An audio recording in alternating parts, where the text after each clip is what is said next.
Corey Morgan stated that since his brother was killed and his mother had been shot, he was going to kill grandmas, mothers, and children.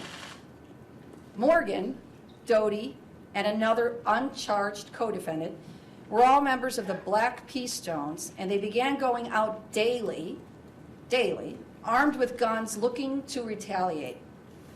At one point, Doty set up a surveillance of Tyshawn's grandmother so he could kill her in order to draw out rival gang members. He also stated that his original plan was to torture this child by kidnapping and cutting off his fingers and his ears. On November 2nd, 2015, Doty and the same two co-defendants were seeking further gang retaliation when they arrived at Dawes Park at 80th and Damon. They eventually saw 9-year-old Tyshawn Lee, who was in the play lot at the park.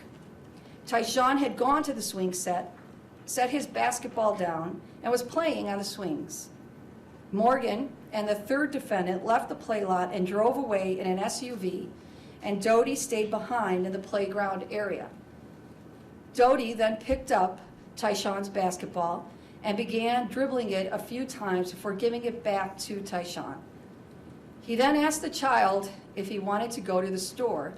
When Tyshawn said he didn't have any money, Doty told him he would buy him whatever he wanted. Tyshawn and Doty were then seen walking off together out of the park and into a nearby alley. Once they reached the middle of the alley, Doty took out a gun and shot Tyshawn multiple times at close range. This defendant was facing the child when he shot him. He later made statements that he had, and I quote, "seen that go in his head. And Shorty, he was like he couldn't take it no more. Shorty couldn't take it no more," unquote. This defendant also later stated that after he murdered Tyshawn, he wanted to go back to the park and shoot it up. The police, unfortunately, the police were already there, and he couldn't go back, and he should have killed all the kids in the park.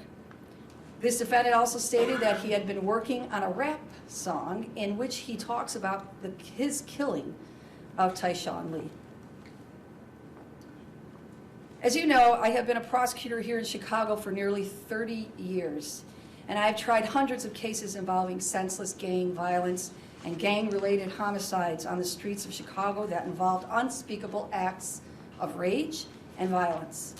But I must tell you today, I don't think I've ever been more disgusted and appalled by such inhumanity. This intentional murder of Tyshawn Lee is among the worst that I have ever seen in my almost 30 years as a prosecutor. When we have predators running around on our streets, pledging to kill grandmas and mothers and children for nothing more than senseless gang retaliation, we have an unprecedented crisis on our hands. Today's charges are a very important step in working to bring justice for this innocent little boy, and our investigation continues as we speak here today.